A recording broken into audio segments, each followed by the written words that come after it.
जय श्री राम। प्रणाम श्रोतागण। रामचरितमानस का अयोध्या कांड प्रसंग कैकई जाकर को भवन में चली जाती है और कुबड़ी दासी मंत्रा अपनी चाल में कामयाब हो जाती है, किंतु नगर में प्रसन्नता है क्योंकि किसी को भी अभी तक यह खबर नहीं है। सांझ समय सानंद नरपु गौ के कई गए गौ निठुरता निकट किए जनुधई दे सने।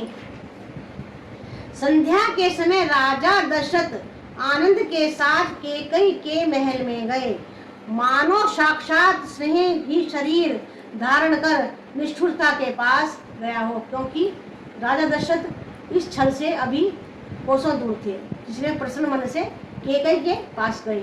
कोप भवन सुनिक सक्षव राव भय बस अगु परई न का पाऊ। सुरपति बसई महाबल जाके नरपति सकल रही रुक ताके। कोप भवन का नाम सुनकर राजा सहम गए, डर के मारे उनका पांव आगे को नहीं पड़ता। स्वयं देवराज इंद्र जिनकी भुजाओं के बल पर राक्षस निर्भय होकर बसता है और संपूर्ण राजा लोग जिनका रूप देखते रहते हैं। यानी कि जब दशरथ जी ने सुना कि केकई को भवन में है तो वे एकदम ठिठक गए, उनके पांव आगे को नहीं बढ़ रहे थे।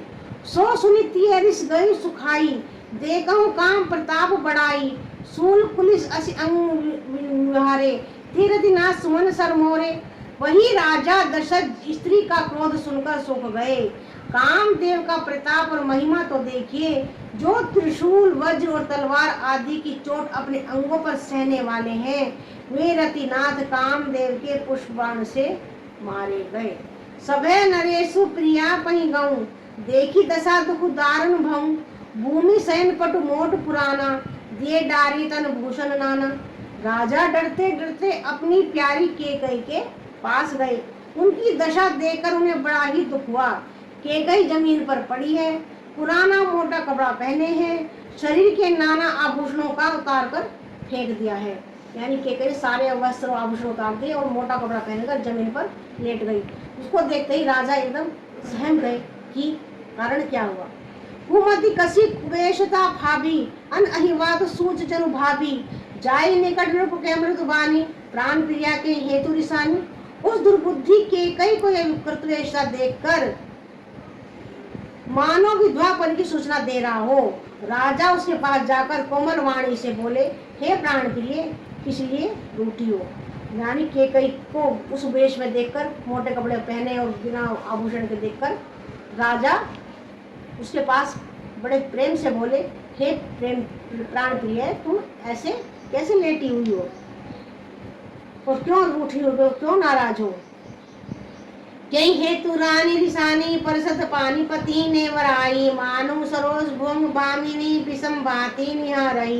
दो वासना रसना दसन पर मरम ठारू देखई। तुलसी नरपति भवतव्यता बस काम को तो ले गई। हे रानी, इसलिए रूठी हो। यह कहकर राजा उसे हाथ से स्पर्श करते हैं तो वह उनके हाथ को झटक कर हटा देती है और ऐसे देखती मानो क्रोध में भरी हुई नागिन क्रूर दृष्टि से देख रही हो। दोनों वरदानों को, नागिन की दो वासनाएं उस नागिन की दो जीभ हैं और दोनों वरदान दांत हैं, वह काटने के लिए मर्म स्थान देख रही है। तुलसीदास जी कहते हैं कि राजा दशरथ होनहार के वश में होकर इसे इस प्रकार हाथ झटकने और नागिन की भांति देखने को कामदेव की क्रीड़ा ही समझ रहे हैं। यानी राजा दशरथ सोच रहे हैं कि यह कोई मुझसे खेल खेल रही है, वह समझ नहीं पाते। बोल सियावर रामचंद्र की जय। चौपाई 23 को हमें विश्राम देते हैं। राम सिया राम जय जय राम। राम सिया राम जय जय राम। चौपाई 25।